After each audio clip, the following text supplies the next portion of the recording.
দীর্ঘস্থায়ী স্মৃতিশক্তি আমরা কিভাবে বাড়াবো? ইসলামের স্মৃতিশক্তি বাড়ানোর 10টি উপায়। ইন্নাল হামদালিল্লাহ ওয়াসসালাতু ওয়াসসালামু আলা মান লা নাবিয়্যা বা'দা আম্মা বা'দ। আমরা যারা ইসলামকে সামান্য হলেও মেনে চলার চেষ্টা করি, তাদের অনেকের ইচ্ছা থাকে নতুন নতুন দোয়া, কোরআনের আয়াত ও সূরা মুখস্থ করার। কেউ সফল হয়েছি এবং হচ্ছি, কেউ বা আবার ব্যর্থ হয়ে হাল ছেড়ে দিয়েছি। মুখস্থ করতে ব্যর্থ হওয়ার পিছনের একটি অন্যতম কারণ হলো এটা। মনে করো যে আমাদের স্মৃতিশক্তি কমে গিয়েছে, তাহলে এই স্মৃতিশক্তি বাড়ানোর উপায় কি? আসুন এ ব্যাপারে আমরা কিছু কৌশল নিয়ে আলোচনা করি। স্মৃতি বলতে মূলত তথ্য ধারণ করে পুনরায় তা ফিরে পাওয়া। বিজ্ঞানীরা আমাদের স্মৃতিকে প্রধানত দুই ভাগে ভাগ করেছেন। 1. অল্পস্থায়ী বা অল্পমেয়াদী স্মৃতি। 2. দীর্ঘস্থায়ী বা দীর্ঘমেয়াদী স্মৃতি। খুব অল্প সময়ের জন্য আমাদের মস্তিষ্কে যেসব স্মৃতি স্থায়ী থাকে সেগুলো হচ্ছে স্বল্পস্থায়ী স্মৃতি, আর দীর্ঘ সময়ের জন্য আমাদের মস্তিষ্ক যেসব স্মৃতি সংরক্ষিত থাকে সেগুলো হচ্ছে দীর্ঘস্থায়ী স্মৃতি। এই আলোচনায় আমরা মূলত দীর্ঘস্থায়ী স্মৃতিশক্তি বাড়ানোর কিছু কৌশল নিয়ে আলোচনা করব ইনশাআল্লাহ। 1. এখলাস বা আন্তরিকতা। যে কোনো কাজে সফলতা অর্জনের ভিত্তি হচ্ছে এখলাস বা আন্তরিকতা, আর এখলাসের মূল উৎপাদন হচ্ছে বিশুদ্ধ নিয়ত। নিয়তের বিশুদ্ধতার গুরুত্ব সম্পর্কে ওস্তাদ খুররম মুরাদ বলেন, উদ্দেশ্য বা নিয়ত হলো আমাদের আত্মার মতো, অথবা বীজের ভিতরে থাকা প্রাণশক্তির মতো। বেশিরভাগ বীজই দেখতে মোটামুটি একই রকম, কিন্তু লাগানোর পর বীজগুলো যখন চারাগাছ হয়ে বেড়ে ওঠে আর ফল দেওয়া শুরু করে, তখন আসল পার্থক্যটা পরিষ্কার হয়ে আমাদের কাছে আসে। ঠিক একইভাবে নিয়ত আমাদের যত বিশুদ্ধ হবে, কাজের ফলও তত ভালো হবে। এ প্রসঙ্গে আল্লাহ তাআলা বলেন, তাদের এছাড়া কোনো নির্দেশ দেওয়া হয়নি যে তারা খাঁটি মনে একনিষ্ঠভাবে আল্লাহর ইবাদত করবে, নামাজ কায়েম করবে এবং যাকাত দিবে। এটাই সঠিক ধর্ম। তাই আমাদের নিয়ত হতে হবে এমন যে আল্লাহ আমাদের স্মৃতিশক্তি যেন একমাত্র ইসলামের কল্যাণের জন্যই বাড়িয়ে দেন। 2. দোয়া ও জিকির করা। আমরা সকলেই জানি আল্লাহর সাহায্য ছাড়া কোনো কাজেই সফলতা অর্জন করা সম্ভব নয়। এজন্য আমাদের উচিত সর্বদা আল্লাহর কাছে দোয়া করা, যাতে তিনি আমাদের স্মৃতিশক্তি বাড়িয়ে দেন এবং কল্যাণকর জ্ঞান দান করেন। এক্ষেত্রে আমরা আল্লাহ তাআলার শিখানো নিম্নোক্ত দোয়াগুলো পাঠ করতে পারি। যেমন আল্লাহ তাআলা বলেন, ফাতাআলা আল্লাহুল মালিকুল হক ওয়া লা তা'জাল বিল কুরআনি মিন ক্বাবলি আন ইউফদা ইলাইকা ওয়াহয়ুহু ওয়া কুর রাব্বি জিদনি ইলমা।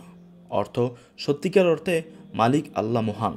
আপনার প্রতি আল্লাহর ওহী সম্পূর্ণ হওয়ার পূর্বে আপনি কোরআন গ্রহণের ব্যাপারে তাড়াহুড়া করবেন না এবং বলুন, হে আমার পালনকর্তা, আমার জ্ঞান বৃদ্ধি করুন। আয়াতের শেষাংশে উল্লিখিত দোয়াটি রব্বি জিদনি ইলমা, অর্থ, হে আমার পালনকর্তা, আমার জ্ঞান বৃদ্ধি করুন। এই দোয়া নিয়মিত পাঠ করলে স্মরণ শক্তি বৃদ্ধি পায়। ছোট্ট এই দোয়াটির ফজিলত অনেক বেশি। তাছাড়া জিকির বা আল্লাহর স্মরণও স্মৃতিশক্তি বৃদ্ধিতে সহায়তা করে। আল্লাহ সুবহানাহু ওয়া তাআলা বলেন, যখন ভুলে যান তখন আপনার পালনকর্তাকে স্মরণ করুন। তাই আমাদের উচিত বেশি বেশি জিকির ও তাসবিহ তাহলিল করা। সুবহানাল্লাহ, আলহামদুলিল্লাহ, লা ইলাহা ইল্লাল্লাহ, আল্লাহু আকবার। এর মাধ্যমে প্রতিনিয়ত আল্লাহকে স্মরণ করা। 3. পাপ থেকে দূরে থাকা। প্রতিনিয়ত পাপ করে যাওয়ার একটি প্রভাব হচ্ছে দুর্বল স্মৃতিশক্তি। পাপের অন্ধকার ও জ্ঞানের আলো কখনো একসাথে হতে পারে না।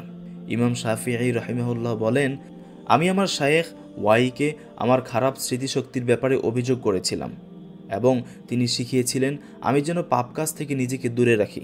তিনি বলেন, আল্লাহর জ্ঞান হলো একটি আলো এবং আল্লাহর আলো কোনো পাপাচারীকে দান করা হয় না। আল খতিব আল জামি গ্রন্থে বর্ণনা করেন যে ইয়াহিয়া বিন ইয়াহিয়া বলেন, এক ব্যক্তি মালিক ইবনে আনাসকে প্রশ্ন করেছিলেন, হে আব্দ, আল্লাহ আমার স্মৃতিশক্তিকে শক্তিশালী করে দিতে পারে এমন কিছু কি আছে? তিনি বলেন, যদি কোনো কিছু স্মৃতিশক্তিকে শক্তিশালী করতে পারে তা হলো পাপ কাজ ছেড়ে দেয়া। যখন মানুষ পাপ করে, এটা তাকে উদ্বেগ ও দুঃখের দিকে ধাবিত করে। সে তার কৃতকর্মের ব্যাপারে ব্যতিব্যস্ত হয়ে পড়ে, ফলে তার অনুভূতি ভোঁতা হয়ে যায় এবং জ্ঞান অর্জনের মতো কল্যাণকর আমল থেকে সে দূরে পড়ে যায়। তাই আমাদের উচিত পাপ থেকে দূরে থাকার জন্য সর্বাত্মক চেষ্টা করা। 4. বিভিন্ন উপায়ে চেষ্টা করা। একটু গভীরভাবে লক্ষ্য করলে আমরা দেখব যে আমাদের সকলের মুখস্থ করার পদ্ধতি এক নয়। কারো শুয়ে পড়লে তাড়াতাড়ি মুখস্থ হয়, কারো আবার হেঁটে হেঁটে পড়লে, কেউ নীরবে পড়তে ভালোবাসে, কেউ আবার আওয়াজ করে পড়ে। তাই আমাদের প্রত্যেকের উচিত নিজ নিজ উপযুক্ত সময় ও পারিপার্শ্বিক পরিবেশ ঠিক করা এবং তার যথাযথ ব্যবহার করা। 5. মুখস্থকৃত বিষয়ের উপর আমল করা। আমরা সকলেই এ ব্যাপারে একমত যে কোনো একটি বিষয় যত বেশি পড়া হয় তা আমাদের মস্তিষ্কে তত দৃঢ়ভাবে জমা হয়, কিন্তু আমাদের এই ব্যস্ত জীবনে অত বেশি পড়ার সময় কই? তবে চাইলেই কিন্তু আমরা এক ডিলে 2 পাখি মারতে পারি। আমরা আমাদের মুখস্থকৃত সূরা কিংবা সূরার অংশবিশেষ সুন্নাহ, নফল ও তাহাজ্জুদের সালাতে তেলাওয়াত করতে পারি এবং দোয়াসমূহ পাঠ করতে পারি সালাতের পর কিংবা অন্য যে কোনো সময়। এতে একদিকে আমল করা হবে আর অন্যদিকে হবে মুখস্থকৃত বিষয়টির ঝালাইয়ের কাজ। 7. মস্তিষ্কের জন্য উপকারী খাদ্য গ্রহণ। পরিমিত ও সুষম খাদ্য গ্রহণ আমাদের মস্তিষ্কের সুস্বাস্থ্যের জন্য একান্ত আবশ্যক। অতিরিক্ত খাদ্য গ্রহণ আমাদের ঘুম বাড়িয়ে দেয়, যা আমাদের অলস করে তোলে, ফলে আমরা জ্ঞান অর্জন থেকে বিমুখ হয়ে পড়ি। তাছাড়া কিছু কিছু খাবার আছে যেগুলো আমাদের মস্তিষ্কের জন্য খুবই উপকারী। সম্প্রতি ফ্রান্সের এক গবেষণায় দেখা গিয়েছে জৈতুনের তেল চাক্ষুষ স্মৃতি ও বাচনিক সাবলীলতা বৃদ্ধি করে। আর যেসব খাদ্য অধিক পরিমাণে ফ্যাট রয়েছে সেসব খাদ্য স্মৃতিশক্তি ও মস্তিষ্কের কার্যকলাপের জন্য খুবই উপকারী।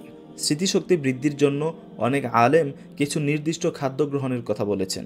ইমাম আজ-জুহরি বলেন, তোমাদের মধু পান করা উচিত, এটি স্মৃতিশক্তির জন্য খুবই উপকারী। মধুতে রয়েছে মুক্ত চিনিকোষ, যা আমাদের মস্তিষ্কের গঠনের গুরুত্বপূর্ণ ভূমিকা পালন করে।